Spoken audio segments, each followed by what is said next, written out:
Greetings. It's wonderful to see everybody again on Halloween today. I hope everybody has a wonderful Halloween day.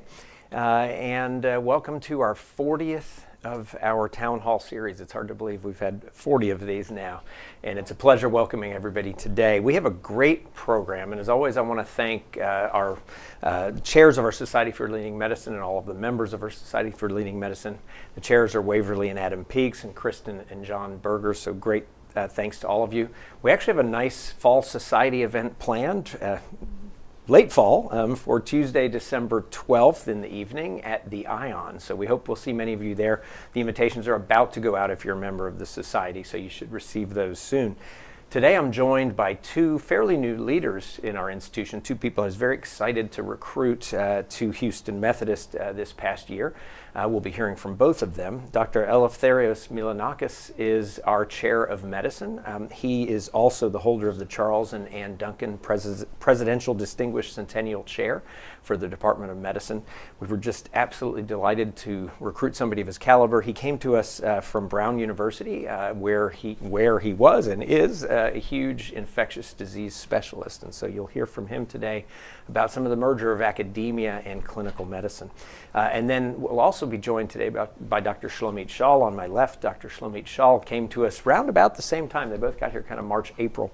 And she is our president and chief executive officer of the Houston Methodist Physician Organizations and our executive vice president and chief physician executive. She comes to us from the University of Massachusetts UMass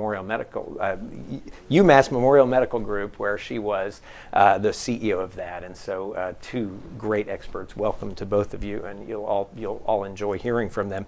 As always, if you have questions, keep them flowing in. We've actually got the ability here to talk about some of them in our chat. So text the word DeBakey to 37607 or just use the chat box in your live stream.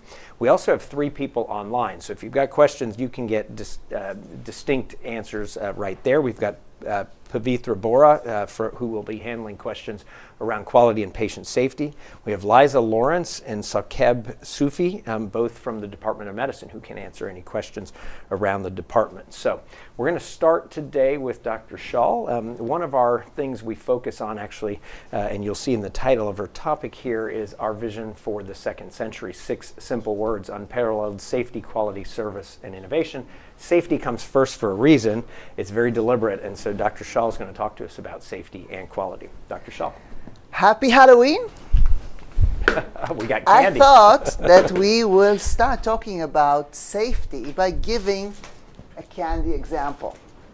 So, how about imagine that this candy is a medication that is only safe for women. And this candy is a medication that can be given to anybody. And this one can be only given to an infectious disease specialist. Now we have a whole lot of candy here. And in a hospital like this, where we have so many people delivering medications, you can imagine that if we want to deliver the right candy to every single person, we have to develop processes that will prevent mistakes. So I'm going to talk today about quality and patient safety. And we'll start with really giving a shout out to one of our employees. This is Miss De La Rosa. And I chose to give this example just to show how everyone in Houston Methodist, no matter what your role is, we are all dedicated to our patient safety. Ms. De La Rosa is an environmental services representative, and she works at Houston Methodist West. She was working on a regular working day and noticed in one of the patient rooms that a patient is in distress. She's not a clinician, she's not a nurse, she's not a doctor, but she noticed that. And immediately she activated Code Blue and stayed next to the patient, making sure that this patient is safe until help arrived. And by that, she saved the patient life. I'm talking about this because it shows our strong commitment. No matter who you are in Houston Methodist, your job and your role, and we expect you to make sure our patients are safe. Now you may ask, what is quality and patient safety? There are many definitions actually. We can go by this definition by the World Health Organization that says that quality and patient safety is the prevention of errors and adverse effects to patients associated with healthcare delivery. This is focused on the prevention. Like in the candy example, how might we deliver processes that will prevent errors? If we go to a different definition by the US Agency of Healthcare Research and Quality, they are saying something a little bit different. They're saying it's doing the right thing at the right time for the right person and having the best possible result. So it's not only making sure we do the right thing, it's also focused on the result. The result should be spectacular, excellent clinical care. We at Houston Methodist go one step even further. And our definition is ensuring a safe patient care environment in which we provide clinical excellence with integrity and compassion.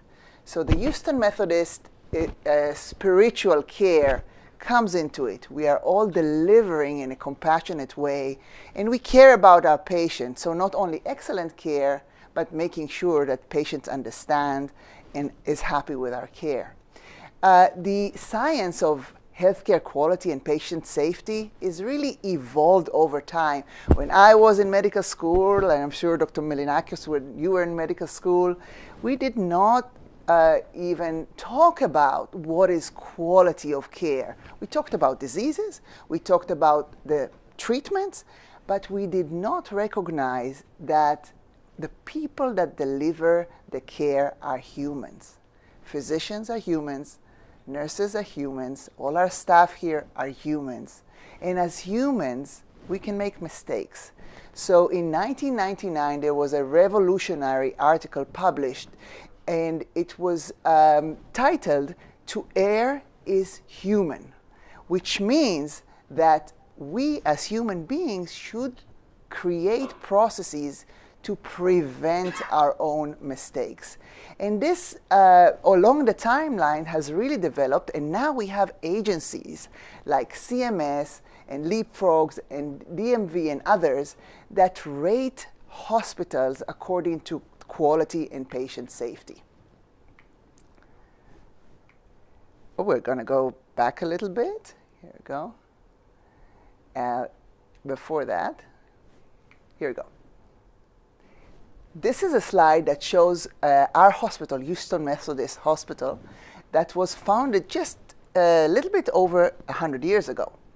And at that time, we had only 35 beds. So this hospital was established to provide the very best high quality of care at the Texas Medical Center at that time. But indeed, we have expanded. And we now have so many hospitals over the entire Houston. We have many more patients and many more beds. And our mission is to deliver this high quality of care, excellent care, everywhere. So whenever you come to a Houston Methodist hospital or clinic, you will get the same level of high quality care, excellent care, and compassionate care. So that's why we are here. And this is a slide that shows how we are rated by Vizient, one of these agencies that rank nationally all hospitals. And what you can see is that when we started the journey, and this is slide shows our hospitals since 2016, we really improve our quality and patient safety. And I'm very proud to share with the audience today that all of our hospitals, all of our Houston Methodist hospitals in 2023 are top performers. So every one of our hospitals is really one of the best performing hospitals in the entire United States in their category. Very proud about that. When I came, you said, Mark, that I'm new to Houston Methodist. I am new, and I embarked on a listening and learning tour, really asking people 3 questions. What do you do here? What's good about Houston Methodist? And how can we improve even further. So we know that we are truly great. And people said to me, and I talked to hundreds of people, that what makes us great is our values, our culture of I care values, and also the strong, unwavering commitment of our board members to quality and patient safety.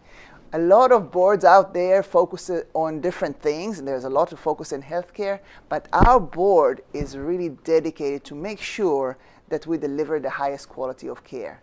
Also, our executive leadership, all our CEOs, our physician leaders, our chief quality officers in all our hospitals, and our greatest strength is really our people, all the wonderful people who work at Houston Methodist. I gave you the example on Ms. De La Rosa when I began. All our people are committed to delivering high quality of care, and this is the reason we got all these awards. And on the slide, you can see some of the awards that we were lucky enough to get. But still, as a wonderful healthcare system, we even have opportunities to improve. And I'm very glad that many people shared with me this candidly, because if not, then we will not know what to work on. So one thing that people said, and this is a graph that shows the percentage of rooms where we heard that comment or that areas of opportunity, the first, or 86%, our greatest opportunity is to improve our communication. And that's why, by the way, I'm here today to tell you a little bit about what we're doing at Houston Methodist, and we'll be happy to take any questions and also follow up after this program. Another opportunity that we have is really to capitalize on quality and patient safety and translate it into research and into podium presentation all over the country, because we know that we are very good and we know that we are rated highly. However, to make a change in this world, we'll need to publish more, we'll need to set the trend. That's what leading medicine is. So really, this map is, we are Houston Methodist, everybody knows us, certainly in Houston, and we know that Houston Methodist Hospital is ranked #1 in Texas. But our ambition is really to be best in the world, best in North America, best in the entire world. And if an alien today in Halloween lands in one of your houses and asks any one of you where to go, anywhere in this universe, where to go, you come to Houston Methodist. So that's our aspiration, to be globally recognized as a leader in quality, patient safety, and performance excellence. And this is just in a nutshell the strategy that we are going to embark to do that. We're going to ensure our structure is compatible and adequate in every one of our entities. We are going to be very diligent of how we do things at Houston Methodist, and we're going to work on academic and scholarly activity. One slide about the structure or the vision for our connectivity is really this diamond structure. You can see the diamond. The diamond has really 4 key roles. One is the CEO, one is the Chief Quality Officer, the Chief Nursing Officer, and the Quality Director. These capabilities need to be in every one of our entities and in our physician organization. And you can see this vision of connectivity, which means that these people will be connected no matter where they are, and will form communities of sharing information, will work together not only in their entity and their hospital, but all across the Houston Methodist system. And if you can see this graph, the patient is right in the center. And this is really what we are all about here. We are keeping our patients in the center, and all of us are working for our patients. One thing that I'm really excited about is the possibility of establishing an institute for quality and patient safety that will include all of these modalities. Here at the bottom of the slide, you can see our peers across the country that already have this institute. We don't have it, and so we need to go and learn quality and patient safety elsewhere to get certifications. The vision is we're going to do it right here in Houston Methodist. We know how to do it. We're going to educate, we're going to do research, and we're going to share it with our own people and with people all across the country and the world. I want to invite you to 2 events. One is tomorrow. It's the Culture of Safety Award. This is an annual event where we recognize the wonderful people that went above and beyond to ensure our patient safety. We got, Mark, you won't believe it, more than 2,000 nominations this year. And we can only give a fraction of this, and tomorrow we're going to celebrate. But thank you to all of you who are working daily to keep our patients safe. Another event, please put on your calendar, is our 7th annual System Quality and Patient Symposium. We're going to have national leaders coming here to Houston Methodist and talk about unparalleled quality and patient safety. So 6 words for your vision. The first one is safety. Thank you, everyone, for keeping our patients safe. Thank you, Dr. Schall. Much appreciated. We'll come back and ask you some questions in a little bit. I'm going to turn things over to Dr. Milanakis now. Thank you, Dr. Boom. We're going to go back to the first slide here, and I'm going to start by emphasizing some of the ideas that Dr. Schall described on her presentation. That is safety, and that is satisfaction and care with the patient at the center of the eye care values that we have at Houston Methodist. Why are we challenged these days to have quality of care? $1 out of $5 out of Treasury goes towards healthcare. It's an enormous drain to our resources. Nevertheless, we still have metrics that in some areas are in the middle of the countries around the world. We have an assembly line healthcare where patients go from one physician to the next, and families get confused. There is no redundancy also because the cost is very high. So I'm going to tell you an example of how in the Department of Medicine we try to leverage the presence of academics, which is usually research and education, in order to achieve clinical excellence. I'm going to present an overview of the department. I'm going to outline our vision and metrics, the headwinds that affect clinical practice and academics, our approach that is a system-wide approach from the bed to the bedside to the community. I'm going to describe the synergy that we can achieve from academic and clinical excellence, and then I'm going to conclude with some thoughts about the Houston Methodist and how we can leverage our resources here. Liza and Sakib will be answering your questions, and they are the senior administrators of our team. And first of all, I would like to outline how the complexity of the department. We have almost 1,000 physicians and practitioners who are within the Department of Medicine. 154 of them, they have faculty appointments. 116 we are employed by Dr. Schall, who is our boss directly. We have 100 residents and fellows, and we have 65 students. We have 15 clinical programs, 2 of the centers of excellence. 5 of our programs are within the top 15 around the country, including endocrinology, gastroenterology, geriatrics, and pulmonary. And we don't have more because they don't count for every clinical program within the department. And those clinical efforts merge into research and academics.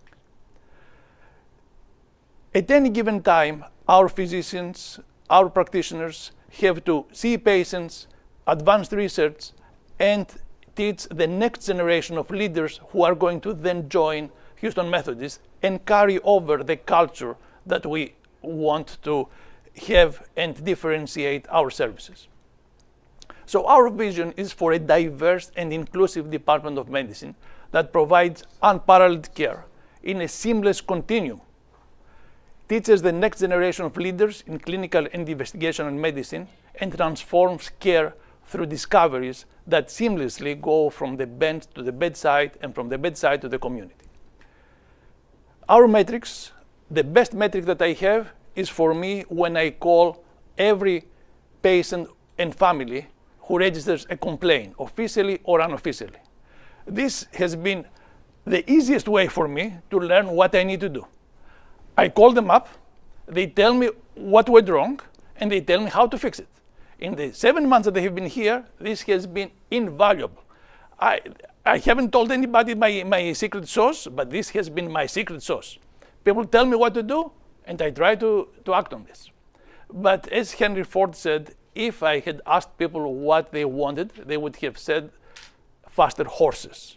So we have other metrics outside of the expectations to go above and beyond what families and patients expect from us, and those are metrics about length of stay, mortality, readmissions, quality of care that is difficult to define, but we try to do our best in order to be exemplary, academics with peer-reviewed publication, competitive grants, and educating our trainees the best that we can. There are headwinds that affect clinical practice and academics. Looking for the clinical practice and innovation, clinical practice and research, we have managing growing caseloads for practitioners. There is a very thin margin that those hospitals operate, 1%, 1.5%. There is a real effort in order to increase clinical productivity, in order for the institution to be sustainable. Coordinating care, as we said before, and now we have a system-wide approach where patients have a private primary physician, then they go to an outside emergency or urgent care, then they could go to one of our other local affiliates, and then can come to the Houston Methodist downtown. And you have a series of different facilities and different groups where they take care of the patient. And it's very easy for patients and families to get lost. The traditional assembly line of this healthcare, it puts pressure on patients and their families. On the institutional side, we often think of clinical research and education as separate tracks, and we lose the opportunity to extend the synergy that we can achieve. Looking at the headwinds on the clinical practice and education, the trainees are difficult to find the time for the faculty to train them. And at the same time, we have a shortfall of about 48,000 internal medicine physicians that is projected in less than 10 years from now. In 2020, Texas already had fewer primary care physicians per capita than the national average. And an aging population puts additional strain in needing primary care providers in order to care for more complex patients. A research-based approach from bench to community and back can help in this regard. And here are two researchers from our team, Evina and Fadi, who are looking at all admissions and all patients, outpatient and inpatient, who come to any of our facilities. And you see how they mapped out the Houston area and the facilities that we have around this area. What is quite interesting is that in each of those areas, the second hospital that patients go to is Houston Methodist downtown. So you have a movement of patients that they don't find what they need at the local level, and they have to travel downtown. What is more interesting is if we see the type of patients who make that trip. Here you're going to see a map of the Houston area, and from yellow to red, you're going to see the complexity of cases that we take care of. This is the system-wide level of complexity. You see that there is a yellow and there is some red areas, especially in areas where there is a lot of nursing homes or older population. Interestingly, this is associated with longer length of stay. So when those patients from the red areas, red zip codes, come to the hospital, they stay longer. Why? Because they're more complex. And here's the map of the Houston Methodist downtown. You see that we have an extremely higher level of complexity of the patients that make the trip to come downtown. This puts a lot of strain in the system, and put a lot of strain in the Houston Methodist Hospital downtown that has to address this complexity. Being able, however, to monitor patients and see how they go from one facility to another and see and associate patients with a diagnosis has allowed us to triple our clinical trials. And we are projected next year to have double the trials that we had during the peak of COVID-19, when clinical trials were the paradigm of trying to discover new treatments. Our research portfolio has increased 40% from last year to this year, and is projected to increase another 40% plus from this year to next year. However, this clinical discovery and clinical research has very tangible effects in the quality of clinical services that we provide. That's why we believe in synergy between academics and clinical practice. Here is the most common reason why patients get admitted to the hospital. It's infection. Throughout the system, infection is paramount. Being an infectious disease doctor, I find it fascinating. And then, remarkably, 1 out of 9 patients who is getting admitted to one of our hospitals or one other hospital of this size around the country is going to be readmitted in 30 days. Readmission rate is extremely high and extremely painful because the level of complexity goes up, because patients are exhausted, because families are exhausted. We looked at those patients who come with any kind of infection and what was the differentiating factor about their readmission. That was having been seen by a physician within 7 days after their discharge. So from the patients who were admitted with any kind of significant infection in the hospital, 91+% that had seen a physician within the 7 days, they didn't get readmitted. All the readmissions were with patients who were not seen by a physician during those 7 days. And we replicated that for all readmissions, and you see the readmissions with no office visit versus the readmissions of patients who were seen within 7 days or within the 4 weeks after discharge. And here you see all the main 10 diagnoses that bring patients to our hospitals, and you see that the readmission rate is always much higher on patients who didn't have that access to healthcare within 7 days. Why? Because, as we said before, there is fragmentation of care. There is an assembly line. Medications change in the hospital, patients go out, they change medications again. There is drug-drug interactions. The diet is different from the hospital to the outside. Mistakes are made during transitions of care. So the easiest thing is what we did is to make sure that we have a clinic that we can take all patients who don't have an outpatient care within 7 days from their discharge. That is easy, and that could have been the end of the presentation. It's not the end of the story, though, because in order to be able to have a clinic that will go to the hospital and say, every patient who gets discharged, I can see that patient within 7 days from discharge, you have to create access. And in order to create access, you have to go into operations and try to make everything work. You have to have a call center. You have to have a template. You have to have the forms on Epic. We were able to make progress with that, and within the last 6 months, we were able to increase our clinic by 25%. The change covered all subspecialties, as you can see. It was up to 55% in endocrinology. We have endocrinology appointments within the same week, ideally within 24 hours, which is remarkable. That coordination of care provides an interdisciplinary approach, seamless referrals, optimized resource utilization, access to clinical trials that bring options for treatments years and years before they're FDA approved. Professional development, because our providers augment themselves by getting engaged into teaching and research.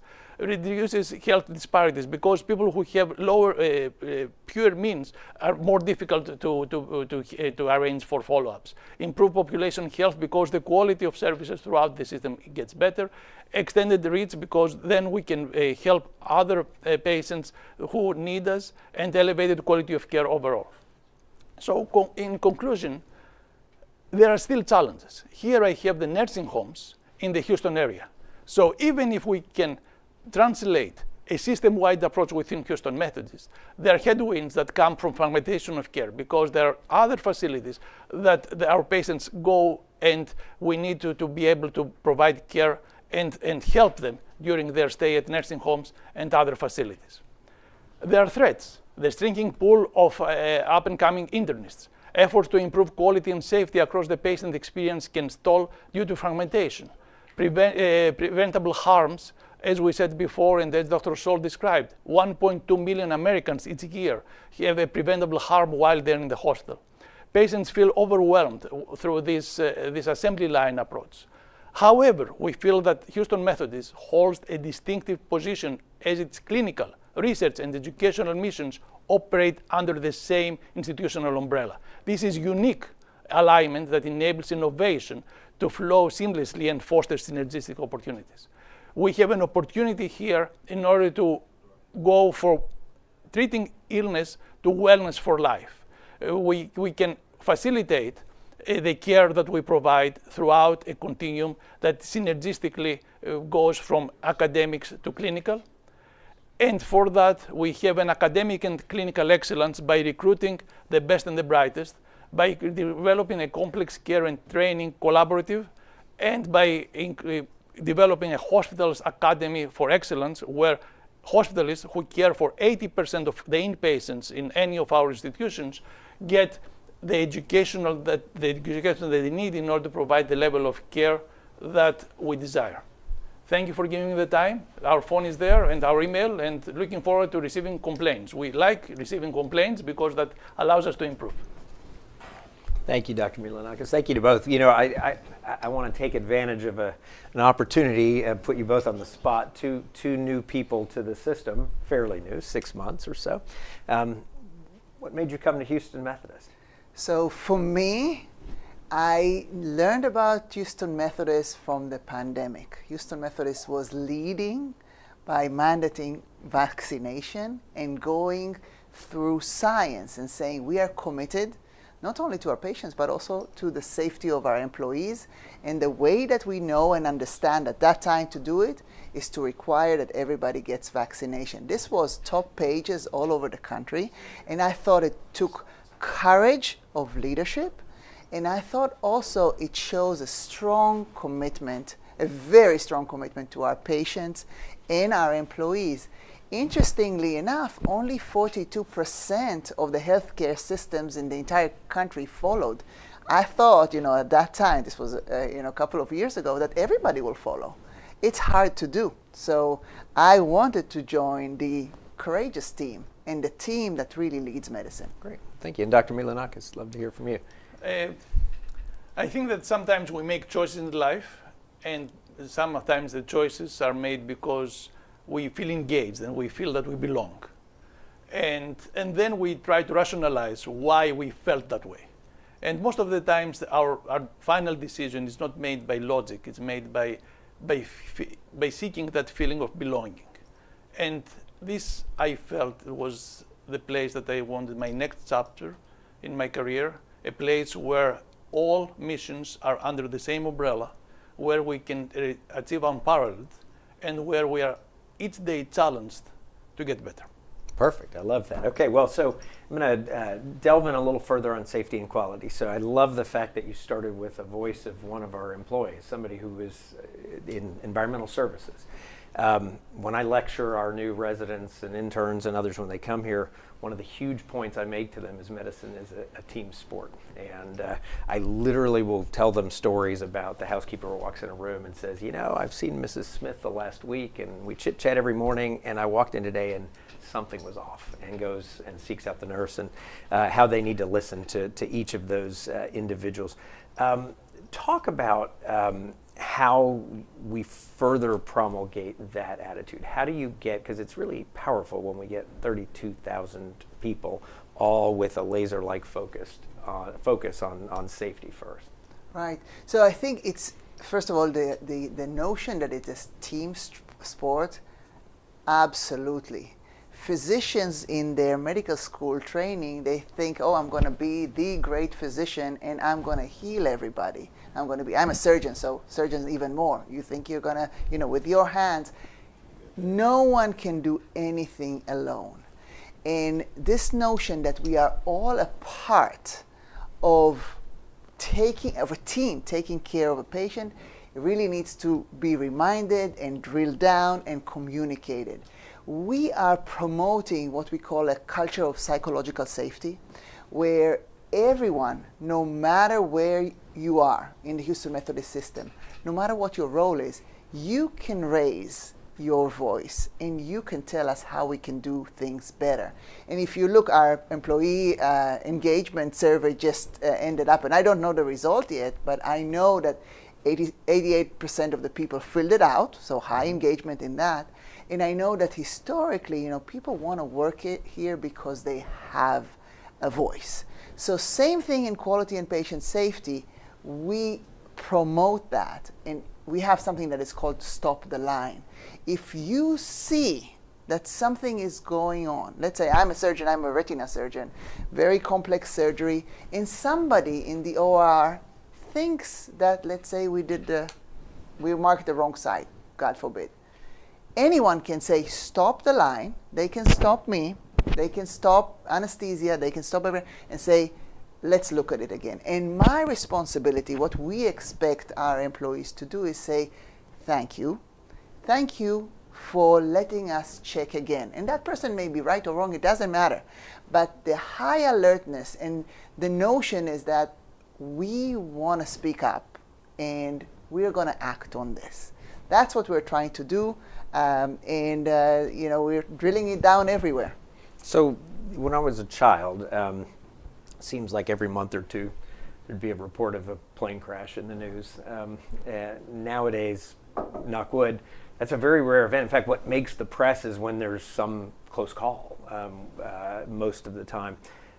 What do we learn from the airline industry? How do we apply that in healthcare and talk about when something does happen that either goes wrong or almost goes wrong, how we use that to then inform what we do in the future? Thank you very much for that. I think the comparison for airline industry comes up a lot. Airline industry really improved, they improved in how they lose our luggage. They lose it less, right? And we even have a tracker. Really? I haven't noticed that one. Well, they have a tracker, and it's much better than it used to be. So, the things that they use, we adopt in medicine, and specifically we adopt it here. So what are these things? One is checklist, going over a checklist, saying, we're starting a surgery. This is the name of the patient. This is the name of the procedure. This is the side that we're doing. These are the allergies. These are the things that we should avoid. Everyone is on the same page. So that's the first thing, is a checklist. The second thing is using technology. I gave you the example of our bags. I'm sorry to hear that your bags are lost. But well, at least I know where they are and when they get lost. Exactly. But we have technology right now at Houston Methodist Hospital in all our operating room, which is really exciting. It's new. It's been in a pilot phase for a few months, and now we're going to spread it and really get it from pilot to action. But really, it's a camera and a speaker in all our operating rooms that, using artificial intelligence, we can ensure that people are following those checklists, that when the patient is in the room, it's the right patient, and people are stopping and making sure that these things are happening. So the safety model is like a Swiss cheese model. Swiss cheese slices have holes in them, and our responsibility is to put more slices to make sure that an error doesn't go through, because to err is human. We are humans, and we don't have robots yet developing healthcare or delivering healthcare. So as human beings, we put these guardrails in line, or these Swiss cheeses in line, to make sure errors don't go through. Perfect, perfect. Well, so we've talked a little bit about safety. We've also been talking about quality, obviously talking about response to either errors or problems. I had one question come through that's very, very interesting, Dr. Milanakis, for you. I'm going to read it because it's a little long, but it says, it must be very difficult, and I'll get into part B to this for me in a second, but it must be very difficult to establish measurable benchmarks for quality of care or patient safety because people are so genetically unique. I mean, this is where the airline industry breaks down a little bit, which is, okay, if you're flying on the 737, here's how the 737 works, and the parts are the same, it all functions the same. People are a lot more complicated than that. So there's also variable outcomes because of environmental and behavioral factors. So how does Methodist handle that? How do we measure success? How do we normalize for some of those complicated variables of genetics, environment, patient behavior, for example, right? If we tell the plane, hey, we need to put a new part in you, the plane gets a new part. Patients sometimes don't drink. They drink a little too much. They eat a little too much. There's too much sugar. There's not enough exercise, all those kinds of things. How do you manage all those complex interactions? And how do you measure it? I would say that the first one is you need to seek improvement at all times. So I would say that before you go and you try to measure, you have to have leadership that will challenge the system to improve throughout. After that, you have to have some metrics. Some metrics will help you to always understand where you are. We said before, mortality, length of stay, readmission rate. But also, you need to go back and ask your patients, ask their families, and talk with them, and see the areas where you can improve. That will help you understand where you are, and that will help you have a feeling about the quality of service that you provide. As I said before, to me, the family engagement in this among our patients has been unique. Something that I hadn't experienced in this country before. That helps also to understand where you are, but that will only tell you where you are right now and what is the quality that you can achieve. The goal is to move where the puck is going to be years from now. And in order to keep improving, you have to be at the forefront of technology, to know the trends that happen around the area of healthcare. And then you have to try and find how to seamlessly transition patients throughout this continuum.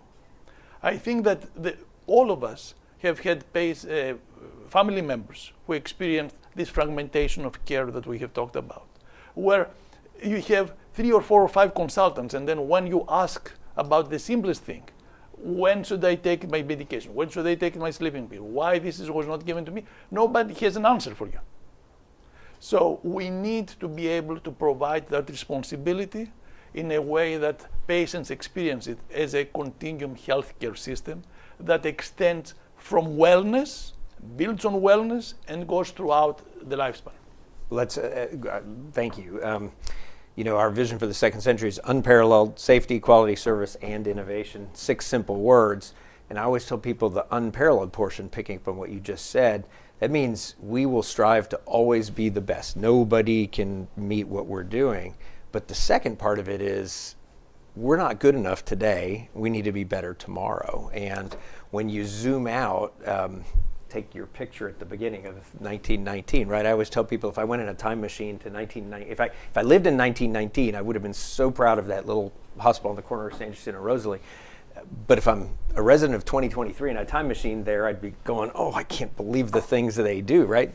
Our goal is 100 years from now, they come look at us and go, I can't believe what they were doing in 2023 because we're advancing medical science. So what I always tell the team is, look, find where we're not unparalleled, and that's where you spend your time and focus, and that's what you're talking about, right? So if we say areas we can improve, really 2 big areas this year: access, it came up in your talk obviously, and coordination of care, particularly as patients we serve are more and more sick and complicated, and all of those aspects that happen there with that. So I've got a specific question from somebody, Dr. Shaw, which was, hey, I'm getting a knee replacement.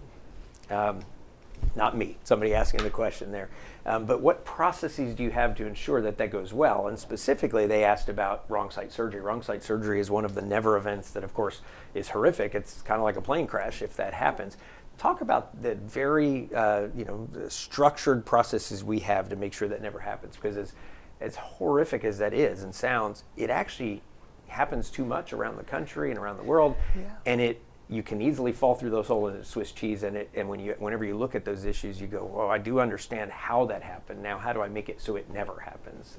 Correct. So talk about that. So I would say, first of all, I'm an eye surgeon, and eye surgery around the world is the #1 leading in wrong site surgery. Okay, around the world. Why? Is because normally or usually people have two eyes, and usually when you start the surgery, you cannot tell, which one is the right one or the correct one. And so really, as in my education as an ophthalmologist, it really was hammered down to me how important that is to avoid mistakes. And we avoid mistakes, first of all, by stopping. And as physicians, we tend to have relationships with our patients. We know sometimes people come to us for years before we do surgeries. So we know the patient, sometimes know the family. So we develop this confidence that, okay, I know what I need to do. However, the philosophy or the safety guidelines and what we expect everybody at Houston Methodist to do is you always stop. You always, what we call do a timeout. And it is the surgeon's responsibility to stop their team, the room goes quiet, and we go through a number of things in that timeout to make sure it's the right patient, it's the right procedure, it's the right or the left eye or knee in your example. And only after everybody agrees, everybody, including the youngest student in the room, then we can proceed. So that's the first one. The second thing I would say, if anything goes wrong, and thankfully, it's a rare event, but we have a committee that really takes a close look at what we call serious safety events. And it can be, God forbid, a wrong side surgery, but it can be, things that are less dramatic, and it can be also almost mistakes. Sometimes we almost did the wrong side surgery, but we caught it in the last moment. So we take really deep dives and investigate every case to make sure that we understand what happened and make sure that we create processes to make sure that it's not happening again. One thing I talked about psychological safety, we need that honesty, that participation. We are not there to put the blame on people. We talked about us all being human. We all can make mistakes. But we need that level of honesty and psychological safety that everyone can say, oh, you know what, we almost did a mistake here in this operating room, and this is how we might correct it. And as I talked about technology helps us to really employ it across the system in large numbers and make sure it never happens again. And I believe we are leading medicine in that. I believe in technology and innovation. We are leading medicine, and we are very nimble at Houston Methodist to adopt new technologies, try them. If it works, if it makes the outcome better for our patients, we're going to invest in that, and other people will too. Excellent. Well, thank you. Well, we have just a couple minutes left, so I want to get to a couple that came across the line here. One of these, I'm going to ask both of you, says, what will it take for you to reach your goals? What kind of resources are necessary? Let me start with Dr. Shaw quickly, and then Dr. Milanakis, and we'll probably end on that one, I think, at this point, because we've covered really the others that came. The most exciting thing for me is going to be the Quality and Patient Safety Institute that we're going to have here at Houston Methodist. That will require commitment of many people. That also will require philanthropy. Really people who are interested in investing in this goal for the benefit of our patients. So you can talk to me afterwards. I'll tell you what I need. And really what you're talking about there is, we've done very well. We can always do better because we're always looking to do better. but we want to share that story. We want to Absolutely. share that expertise. And oftentimes, I mean, you talked about the academic environment. I've always found when you teach, you actually learn a lot. Absolutely. Right? And that's one of the beautiful things about Houston Methodist overall. Our academic enterprise, and really the fact that we are so academic, is that we all are always on our toes, always learning, always moving to the next level. Dr. Milanakis, if you could answer that question as well, and then I have one last little question to ask you. So. I have 2 points. Even with AA, the last step is to teach somebody else. Mentoring is how you get better yourself. Also, going back to what resources we need ongoing leadership that makes you uncomfortable. No matter how many resources you have, it all comes from leadership. A leadership that not only makes everybody uncomfortable and sets expectations, but also provides the flat cockpit, going back to the airplane parallel that you described before, where everybody feels that they can provide suggestions, they can provide input. When the pilots go to the cockpit, the way that I understand it, there is no hierarchy there. Mm-hmm. And that is how we want to treat our patients. Yes, we need resources. Yes, we need to be able to attract people here. Recruiting people in our area, it's a little more difficult than other parts of the country. We need to be able to provide the data management, the artificial intelligence, the data synthesis that we need to do in order to provide in the community optimal care that patients will have technology so they don't have to come to the hospital. Our goal is for patients not to be patients, to be well, to be metabolically healthy, and to stay out of the hospital.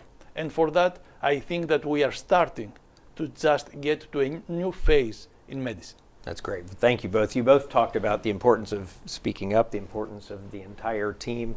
It reminds me actually of one of my favorite things I've ever read around quality. It's in Malcolm Gladwell's book, Outliers.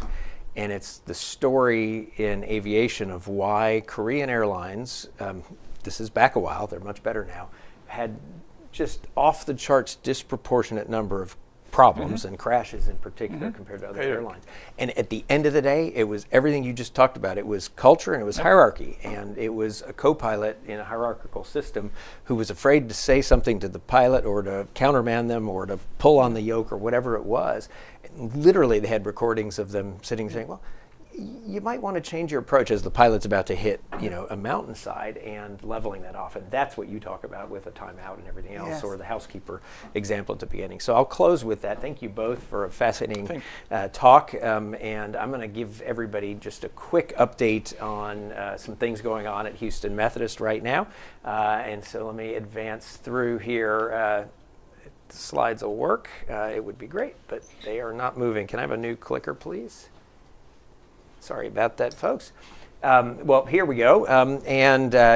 Many of you may have seen the announcement that Dr.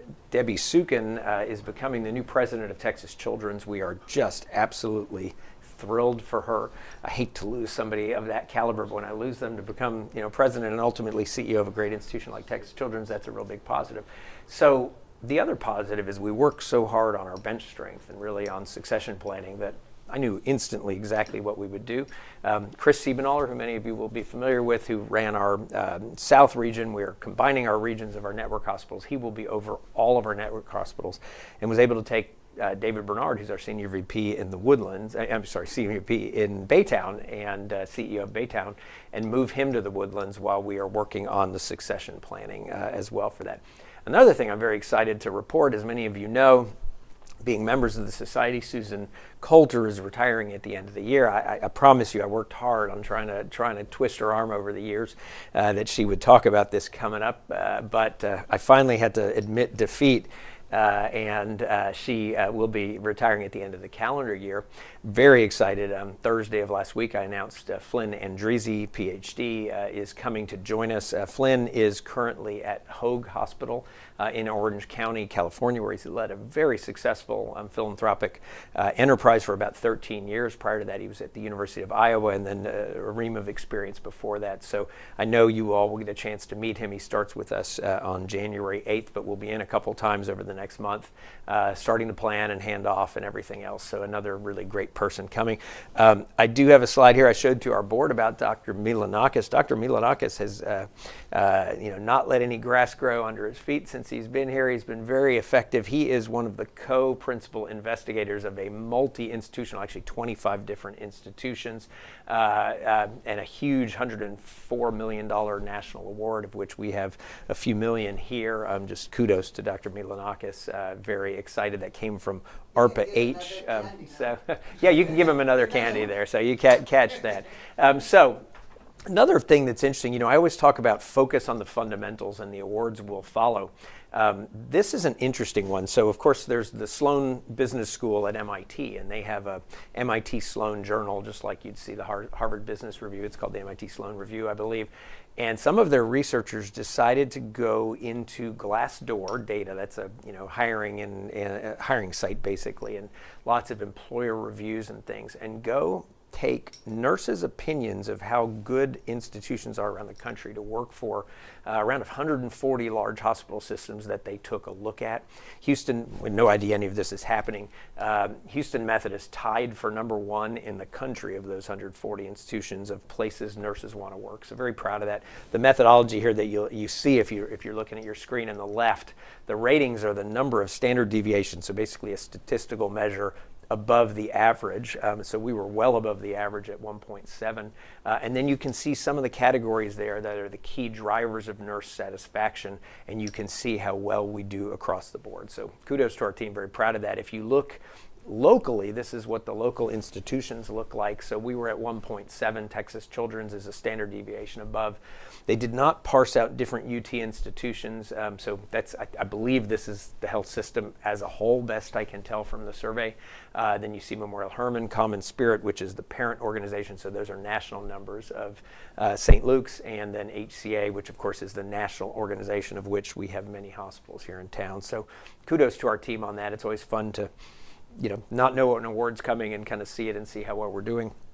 One of the things that's going very, very well with us is our partnership with Rice University. We actually have a steering committee that Reggie DeRoche and I are members of, really looking at how do we continue to enhance these activities. The benefit of us being an independent academic medical center is that we can pick and choose who we work and sort of work with different institutions for the best of what they have to offer and the best collaboration. So obviously, Weill Cornell, Texas A&M, Rice University, we had a grand opening for the Center for Human Performance, which is on Rice's campus. I think it's the first non-Rice construction to happen on their campus. It's within one of their buildings there that we've done this joint program, and this takes athletes and does amazing sort of analytics around athletes, whether you're talking elite athletes and enhancing elite athletic performance. Their athletic director is pretty excited about this for the Rice programs, or whether you're talking about weekend warriors and other people with injuries, and so really helping enhance particularly the care of orthopedic, bone and joint and other athletic performance type issues. We had the honor of participating in the Greater Houston Partnership Diverse City or Diversity meeting that they have. About 600 attendees or so of this, a third annual one that they had done. Actually, Ariane Dowdell, who is our Vice President and Chief Diversity, Equity, and Inclusion Officer, you can see her on the bottom moderating a very important panel. You can see the whole Houston Methodist team that was there, and I had the opportunity to be part of the lunchtime panel as well with some colleagues from Carter's, the institution that makes baby clothes and many other baby goods, as well as the chief procurement officer from ExxonMobil. And it was really a great opportunity to talk about many important topics for us and our community. A couple other community activities. We had a big turnout for the Susan Komen Race for the Cure.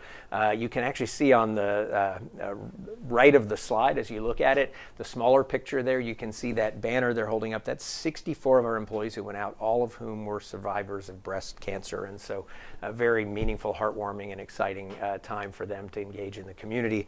One of the things we do We call it I Care in Action, so our values in action in the community. Every single employee gets 8 hours of paid time off a year that they can use for now a very long list of approved organizations that they can volunteer in. And we do a week where many of the people will go together and work. That picture on the left, I was actually in that picture there. That is a home with Habitat for Humanity up in Montgomery County. You can see the food bank and a number of other organizations that we've supported across town.